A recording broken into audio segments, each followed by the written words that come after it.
Jen and Cam are two funny ladies who like to talk about murder, mass murder, murder-suicide, serial killers, spree killers, thrill killers, contract killings, honor killings, and a whole lot of other shit too heinous for me to list here. If you're disturbed by this sort of content, you may want to listen to something else. And if you're a child trying to listen to our true crime podcast, well, you better ask your mama.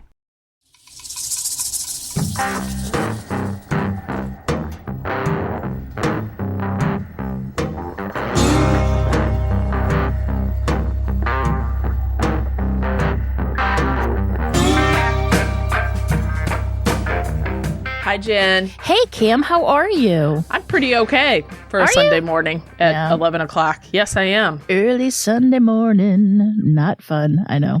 No. Well, I woke up really early too, but whatever. It's a stupid time change. It's when I know I can sleep in, I never sleep in. When I know I have to get up, then I'm exhausted. I know. Same time, mind you. But anyway. But do you have something for us? A little case for you today. There you go. All right, let's hear it.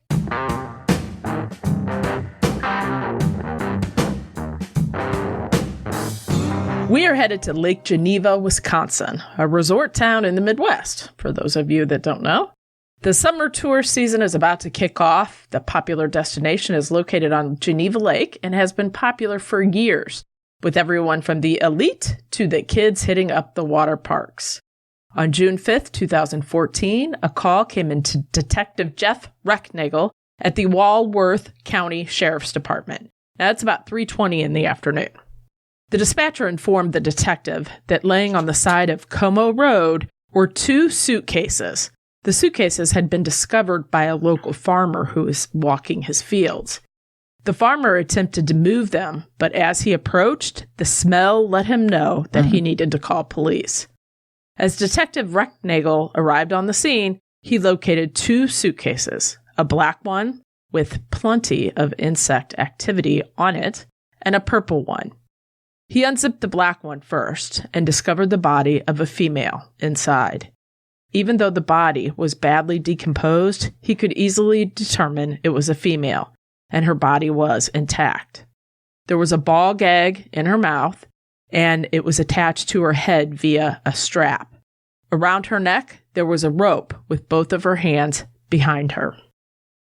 Detective Recknagel then opened the purple suitcase and, upon doing so, discovered a black trash bag inside with a human hand protruding from the bag. Can you imagine? Yeah, it's never a good way. No, that's nightmare fuel.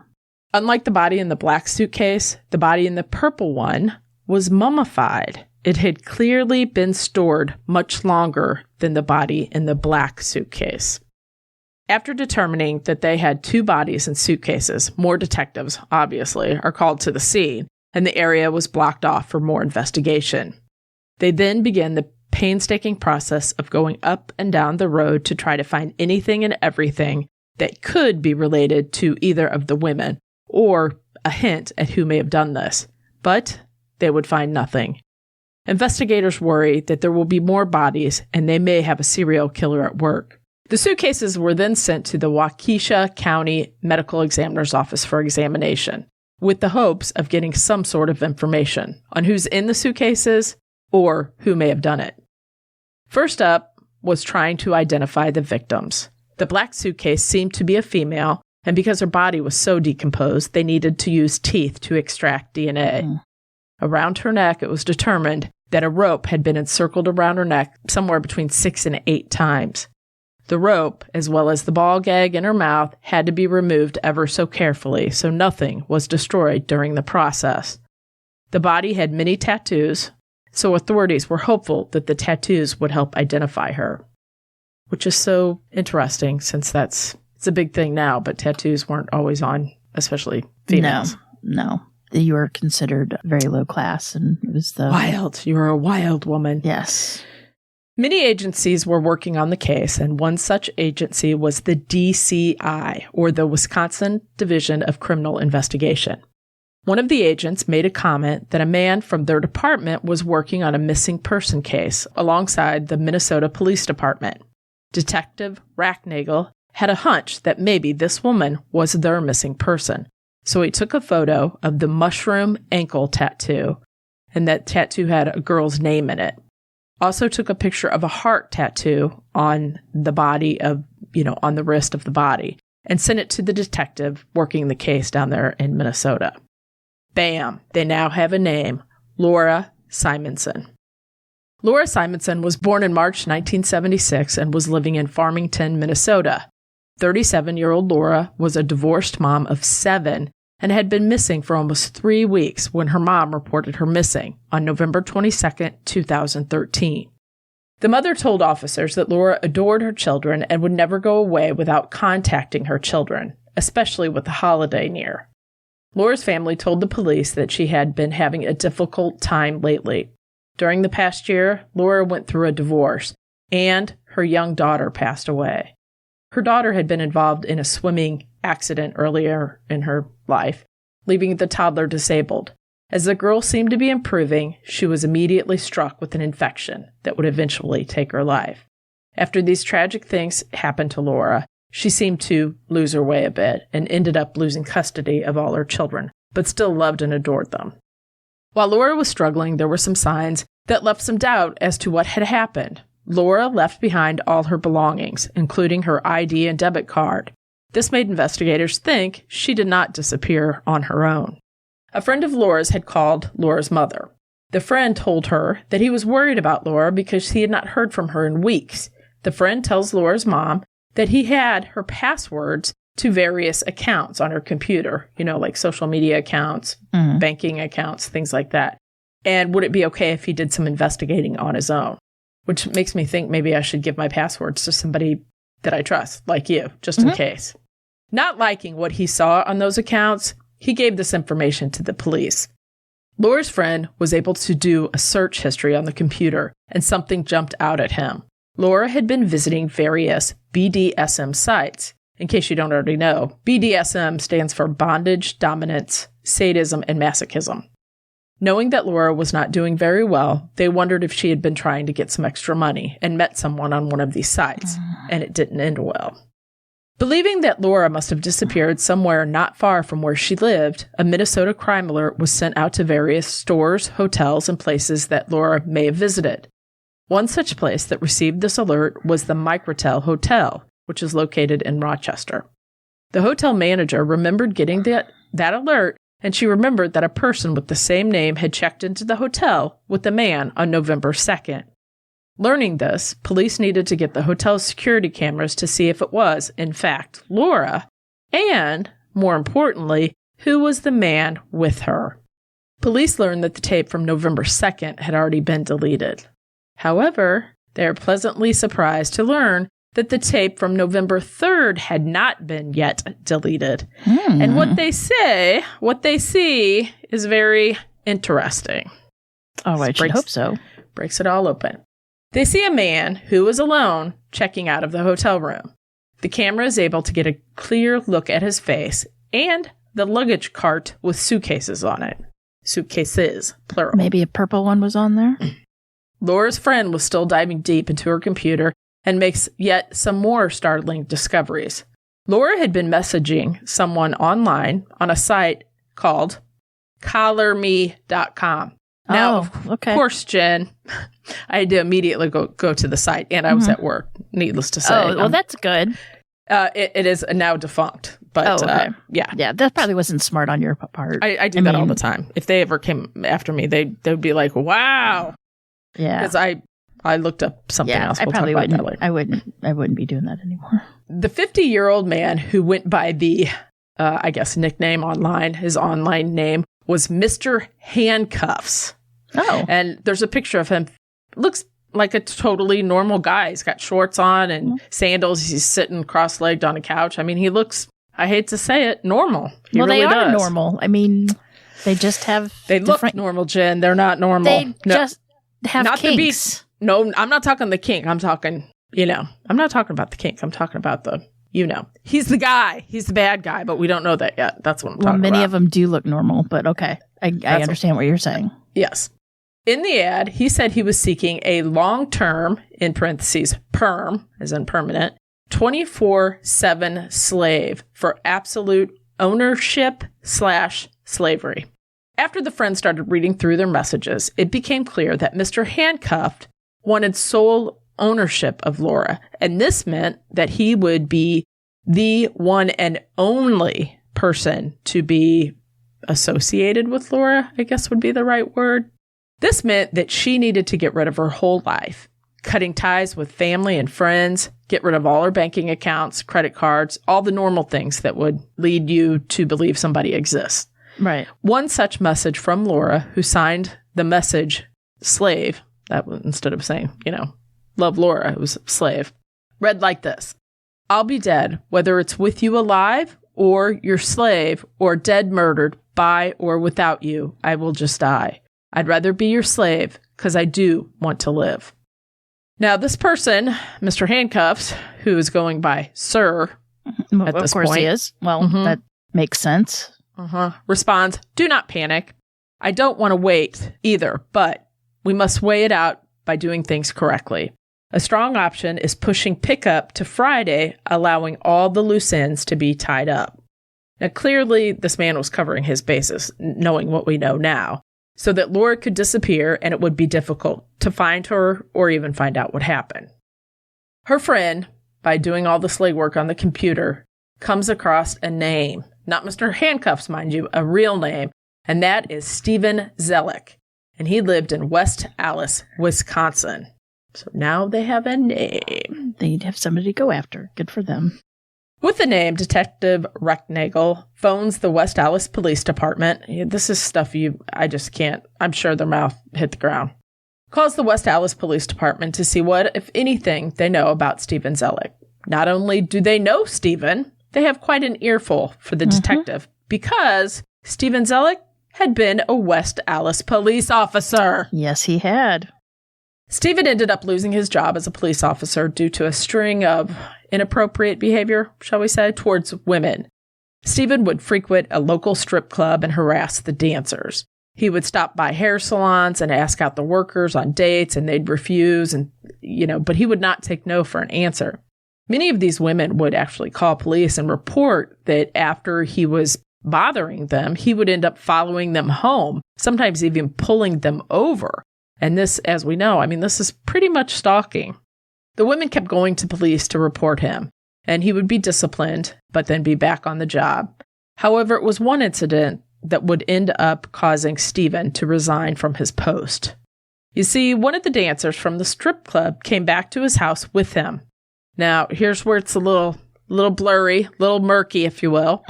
Something happened.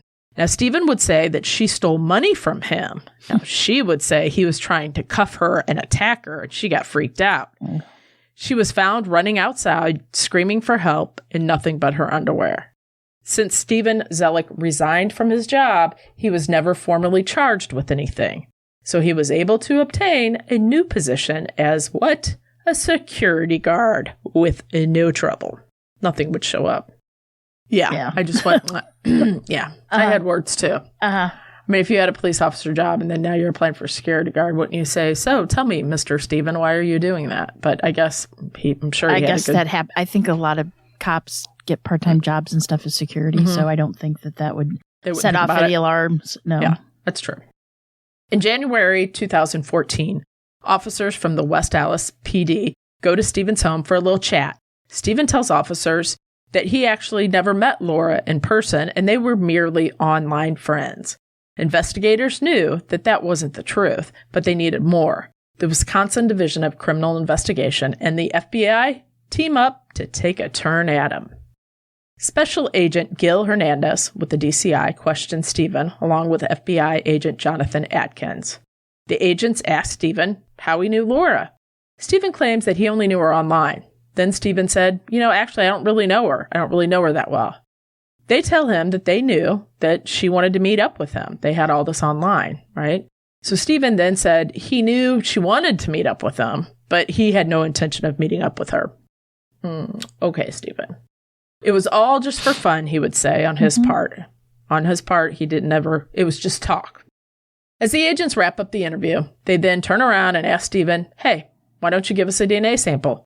And he agrees, although clearly he is sweating profusely and nervous. And that kind of tells detectives all they need to know. And he, as a former cop, knows that the walls are closing in, that they know more than he knows that they know. Right. He's no dummy, really. Well, he's a dummy, but for other reasons. That's what I meant. I know. With the second body and the advanced state it was in, they needed a way to try to identify her. The Wisconsin Crime Lab comes in and attempts to get fingerprints off of the body, and they are successful. But when they're put into the computer, there's no hits. Some things about this body were similar to Laura. Both of the women were petite, just right around 5 foot. That's tiny. And 110 pounds. Like me and you, Jen. 110 tiny. pounds. Mm. There was a rope around this person's neck, just like Laura. Maybe it was a coincidence, but both women had pink polish on their toes and their fingernails. Both of them. The crime lab did manage to get a DNA hit off the rope. They took the rope apart ever so gently. This stuff just amazes me, I swear. And the DNA, the inside of the rope, was tested for DNA, and it came back belonging to, you want to take a guess? It's not her, by the way. No, go That's ahead. right. It's Stephen Zelich, the cop. So now he's tied to both of these. The investigators all got together and prepared to issue search warrants and then arrest Stephen, or at least bring him in for questioning. On June 25th, 2014, Stephen Zelich, in his security guard uniform, is brought in and placed in an interview room while other officers are back at his home looking for evidence. As officers are interrogating Stephen, officers back at his apartment locate another suitcase, but this time there was not a body in it, but an array of sex toys, leather straps, paddles, handcuffs, fuzzy whips, you name it. It was his toolkit or his pleasure chest. There you go. There you go. Does that work? Yeah. Early in the interview, Stephen Zelich managed to shock detectives when he admitted that he kept one of the women in his refrigerator at home, in his refrigerator, in his kitchen, in his apartment building. As officers inform him that he is being arrested because of Laura, they also tell him that there's another body. Stephen then asks to use the restroom, and can he have a few smokes, and then he will tell them everything. And he does. And what I can only say is a true sociopath behavior. They feed him a pizza, and he just starts talking like he's in the interrogation interview, just eating pizza and talking like it's a Sunday afternoon watching football. I mean, unbelievable. Well, what are you going to do? Arrest him. And we do. Thank you. Stephen tells detectives that he started talking to this girl a few years ago, and she was only around 16 years old. At that point, the officers still don't know the identity of this. This is the mummified body, right? And they don't know her name, but they don't want him to know that they don't know her name. So they kind of trick him into saying her name. I kind of like this little maneuver. So as Stephen is talking, he mentions, the first one, meaning, because in his head, he knows which one he killed first, but the detectives don't. I mean, they can kind of guess, but they don't really know that yet. So Detective Racknagel interrupts him and says, ever so smoothly, when you say the first one, which one are you talking about? Because, we only know them by their names. So Stephen then answers, Jenny. Now, perfectly smooth. They have a first name for her, but now they need a last name. The detective then asked if he remembers her last name, and he said, yeah, it was Gomez or something similar to that. Now, that would be 19-year-old Jenny Gamez, who had lived in Oregon. Jenny had a bit of a tough upbringing. She went into foster care around 13 years old when her mother went to prison. Jenny had a baby boy, a toddler at this time, who was currently living with the baby's dad. The baby was living with the dad, not Jenny. Jenny was trying to get her life back on track. She had went back to school, and she was really trying to make something good for herself and her future. Stephen tells officers that he met Jenny on that website, Collar Me, again, and they started to become friends. Now, they'd met when she was 16, or around 16, and they had talked on and off for a while, but, it would cool off and then not talk for a long time. And then recently, they started speaking again. Stephen, again, going by the nickname Mr. Handcuffs, said that after a few years of chatting on and off, Jenny contacted him and said, hey, I'm going to be coming your way. I'm going to be coming to Wisconsin to pay you a visit, and I'd like to meet up. Jenny and Stephen meet up in Kenosha in August 2012, and they check into a local hotel where they spend the weekend together. Stephen tells investigators that the weekend was spent in a BDSM session, or on and off. So they did sessions on and off throughout the weekend, where he was the dominant one and she was the subservient one. Stephen goes on to say that on Sunday morning, so they had been there Friday, Saturday, and Sunday. But on Sunday morning, during a session of breath play, things went a bit too far and Jenny died. Now, he claims, of course, he didn't mean for this to happen. Now, this is where I look up another word at school, breath play. Probably shouldn't do that either. Yeah. Uh-huh. I was going to say that's when they strangle, correct? Or yes. Breath play is any sexual activity that involves the restriction of breath. So restricting breathing or being able to breathe comfortably. Sounds safe. Yeah. Sounds during safe. Sex. Yeah. Yes.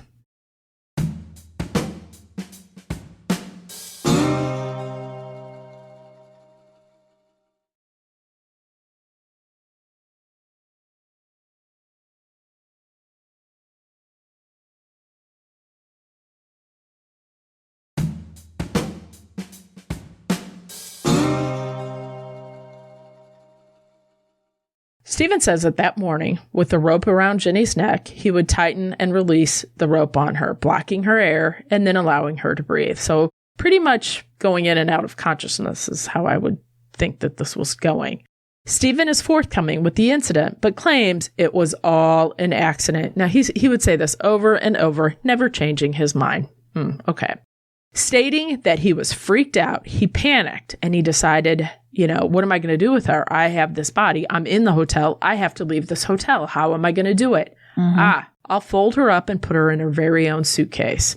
And that's how he made it out of the hotel.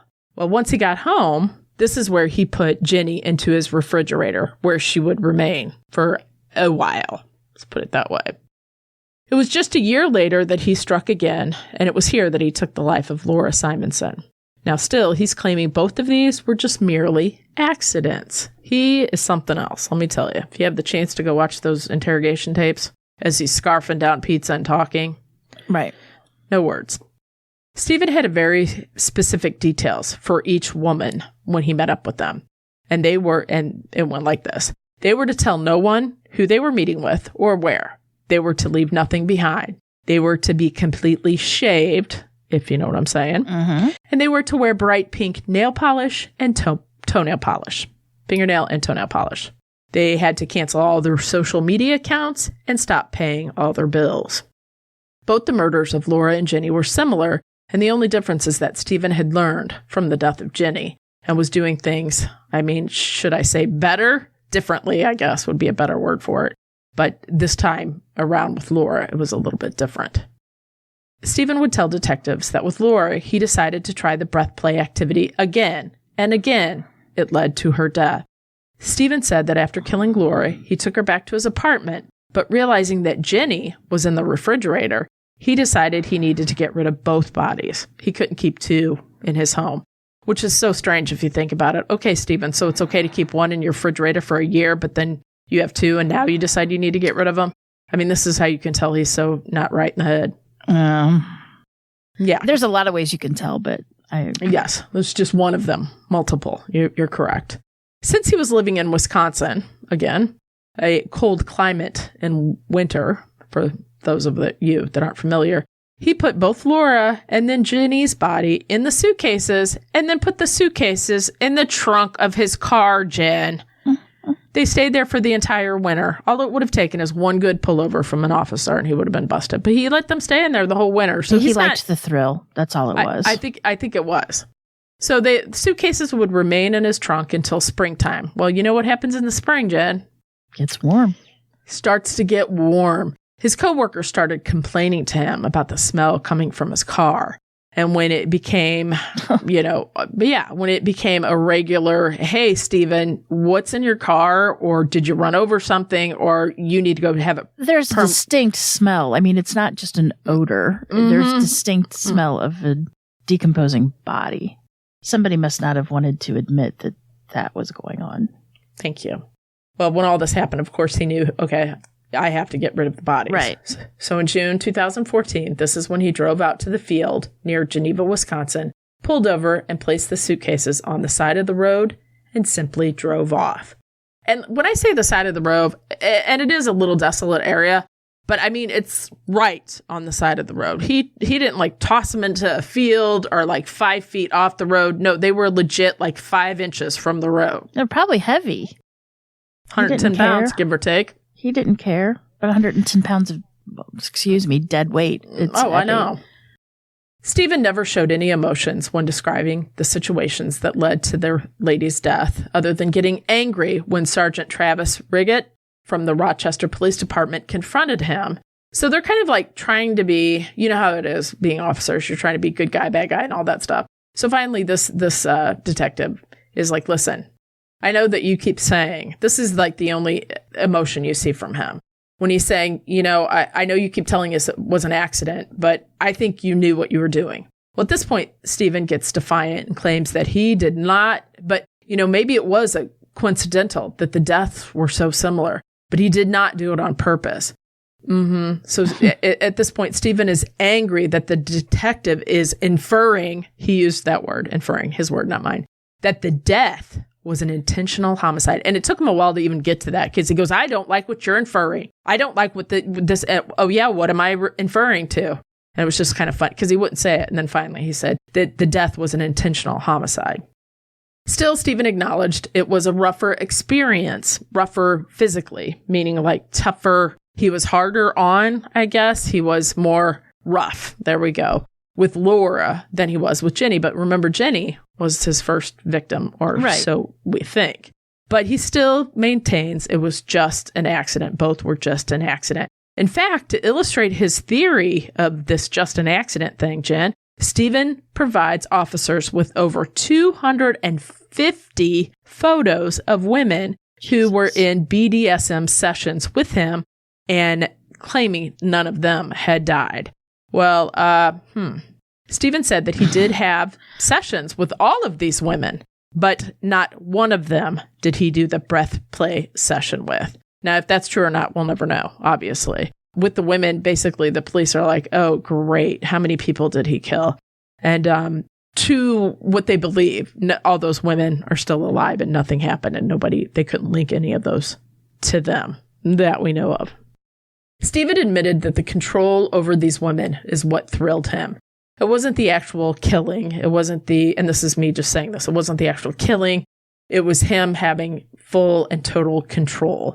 He liked them helpless and unable to get away. He admitted that he had become interested in BDSM at age 19. So he was pretty young when he was turned on to all of this. Stephen Zelich is arrested on 2 counts of murder. At the hotel where Laura was killed, the carpet, this is amazing too, I'm telling you, technology. The carpet was taken out and examined, and authorities were actually able to extract a DNA profile off a part of the carpet where Stephen said she was killed. The hotel was like, this is vacuumed every day. It's cleaned every day. In fact, we've shampooed this carpet. There's no way you're going to get a DNA sample of anybody. And they did, and it was her. That's amazing. On one of the handcuffs that they took into custody from his house also had DNA, and that proved to have Stephen's DNA on it as well as Laura's DNA. So he's pretty much, we got you. So to Stephen, this was all a mistake. That's what he would maintain, a game gone wrong. Yet he never once said he was sorry for them or their families. He showed no remorse at all. Stephen would plead guilty to the murder of Jenny Gamez in 2016 and was given 35 years in prison. In February 2017, he was sentenced to another 25 years to life for the murder of Laura Simonson. In October 2017, he received yet another 10 years for hiding corpses. Investigators believe it was all about control for Stephen, and had he not been caught, he would have continued. In fact, Jen, after all this came down and his computer was, taken into custody, he was grooming yet another woman from another country to fly to Wisconsin to meet him. He was going to do it again, or they believe he was going to do it again. Now, a few interesting footnotes, and this is, I don't even know what to say. This is really, you really see that he is a true sociopath. There's no other word for it. During the interrogation, detective, just like on an off comment, Detective Recknagel asked him about something he noticed in the hotel video when he was leaving. They had him on footage leaving with the suitcases. And the detective said, "Hey, I noticed you were checking your watch as you were checking out. Why?" This is what he said. You can't make this up. He says, "Well, it was getting close to checkout and I didn't want to be charged a late fee." Now, he says this to the person at the desk as Laura was dead, stuffed in a suitcase right beside him. And that's where his thoughts are. During another part of the interrogation, the detectives asked him if he considered, when you did all this, you're saying it's an accident, you're saying that it was never meant to happen, but when you drove out on that country road and you dropped off the suitcases that contained Laura and Jenny, and, did you ever think of what the family would think when the dead bodies that were discovered turned out to be their loved ones? This is what he says. I can't make this up. Well, ultimately, it's good news because, any news is good news. It's good news that their bodies were found on the side of the road instead of, I'm so sorry. He doesn't care. He's a narcissist. Absolutely. He doesn't give a shit. No crying, never once cried, no tears. I don't know. And I think he purposely, that he still continued to do the breath play after he supposedly accidentally killed somebody tells you. Well, to be fair, Jen, when the officer said, why did you do that again? Once it happened the first time, and he goes, well, when it happened again, I just thought, oh shit, times 20. I mean, I was really panicking. That's what he said. He knew he was going to do that. He had her cancel everything. And so her family and friends didn't even know where to start. They didn't know where she went. She went from one state to the next. And that was part of the thing that, once he had him travel there, whatever, I cannot. He wanted to kill them. That's the whole thing. That was the plan. I mean, it wasn't. None of it was an accident. He wanted, and he would have went on and on. Now heading back there, that's with that picture of him, and I'll put it like in the Ripple or whatever you'll see. That's what I meant by he looked normal. He just shorts, t-shirt, looked like a decent human being, but of course he was not. So there's that. And then I think too, especially like with Jenny, who was so young, she was only 19 and maybe out for a little adventure. But I mean, for the most part, not always, because, we do a true crime podcast. So you and I have seen and heard some stuff. But you would think if you're moving, if you're going to leave Oregon for the weekend to go meet somebody and he's a former cop, probably you think, okay, I'm going to be safe because you're thinking about other things that are going to happen, not knowing that the person you're going, who is a former cop, is the one you need to be protected from. So that is the story of Mr. Handcuff Killer. He's something. And I tell you, it's scary enough to do online dating. Could you imagine going to find a partner for the BDSM online? No. I mean, because you're really risking your safety, I would think. And they talked, this was said too, and I left this out because I'm not there. Obviously, I can't prove it. But, one of the things that if you talk to people in that community, safe words, because you're consenting adults. And so the officers asked him, didn't you have a safe word? And he kind of played like he didn't know what they were asking. And they're like, a safe word. It's like an emergency word that gets all of it to stop. And he's like, no, not really. Now, if you're choking somebody out, off, out, aren't you going to have a safe word? You would think so. Let go to make sure they're okay. Yeah. I don't know. I don't have that much trust in humans at all. Well, trust in you. How about people you just meet online? That's what I meant. I don't have that trust to have them do something that could possibly kill me and then trust them enough that if I would say a word that they would stop. I mean, just go meet somebody. I met my husband online 20 years ago, and it took me 6 months to meet him in person. Which is wise. Before I would trust him. You know what I mean? And then I pretty much wanted his license plate number to keep it somewhere just in case I didn't show up, I laugh, but that's not funny. No, it's a scary thing. Netflix, they have the Netflix I'm a Killer. They have the I Am a Stalker. Of course, I went down that thing. Oh, no, that's a very upsetting show. Well, most of them met online dating. I know. What?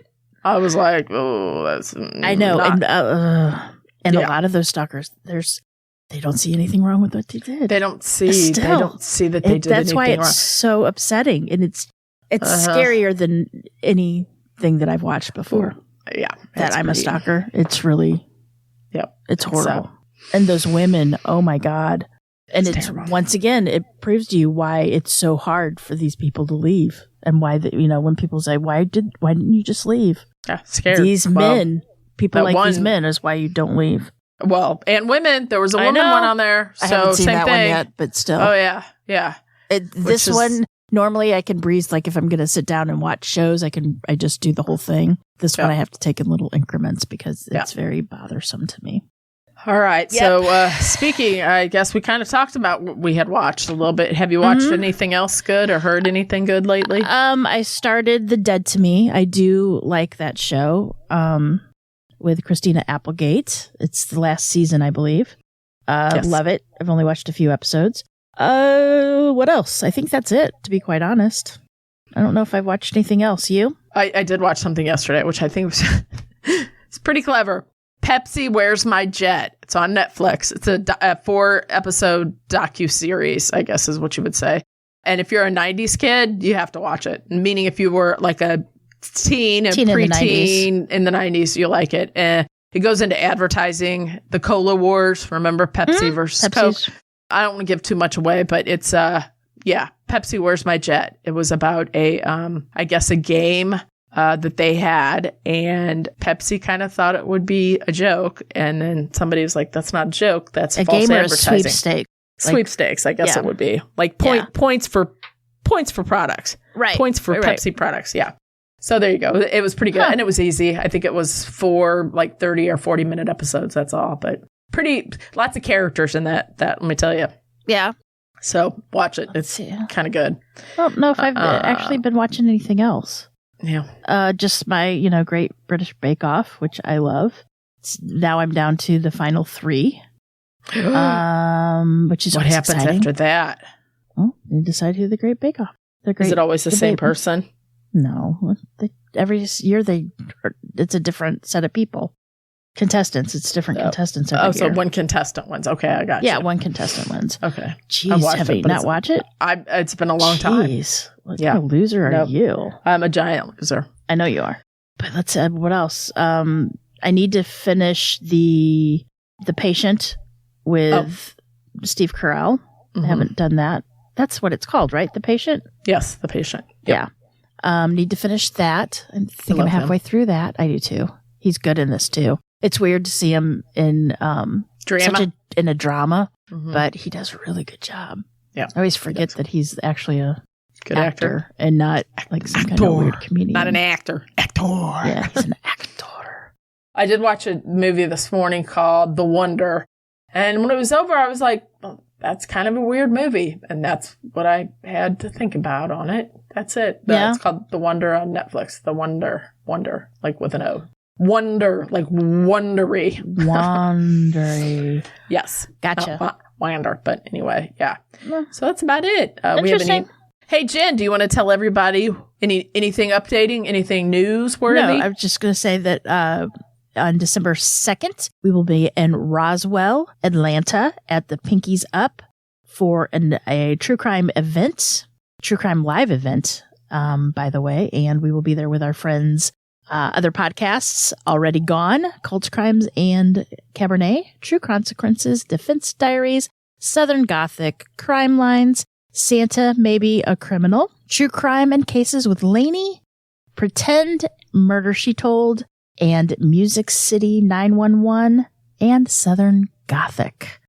With Brandon. With Brandon. Camille will put all the info on where to get your tickets in the show notes of this, or you can email us at ourtruecrimepodcast.com and we will send you the information.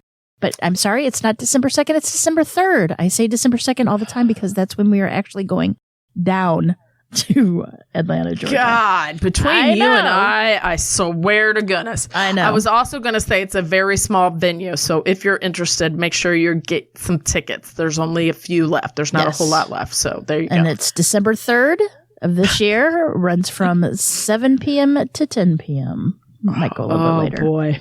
But boy. That's just when we'll be on stage. We'll be around afterwards to talk and have fun and all that kind of good stuff. So we would like to see you there. I'm excited to see the venue. I love the name. Pinkies Up. It is a beer and wine. Pinkies Up, beer and wine. We'll be there. Roswell, Georgia, Crossville Road, Suite 180.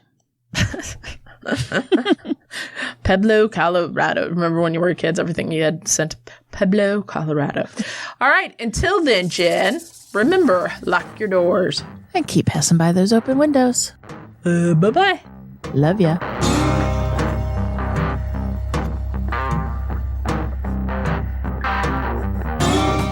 Today's episode was researched and written by me, Cam. For more information about this episode, as well as all the sources I used, please check out our show notes or the podcast website at ourtruecrimepodcast.com. Our True Crime Podcast is developed and created by hosts Jen and Cam. Original music and audio mix of all our True Crime Podcast episodes is courtesy of Nico Vertesi from We Talk of Dreams. Listener discretion is provided by Edward October from October Pod VHS. Our True Crime Podcast is executive produced by Nico Vertesi and Dick Vane. Make sure to like and subscribe to Our True Crime Podcast wherever you listen to your podcast. We can be reached on Instagram and Facebook at Our True Crime Podcast or on Twitter at Our True Crime Pod. You can email us at ourtruecrimepodcast@gmail.com. If you really like the show, make sure to check out our Patreon at Our True Crime Podcast. Our True Crime Podcast is an OTC production.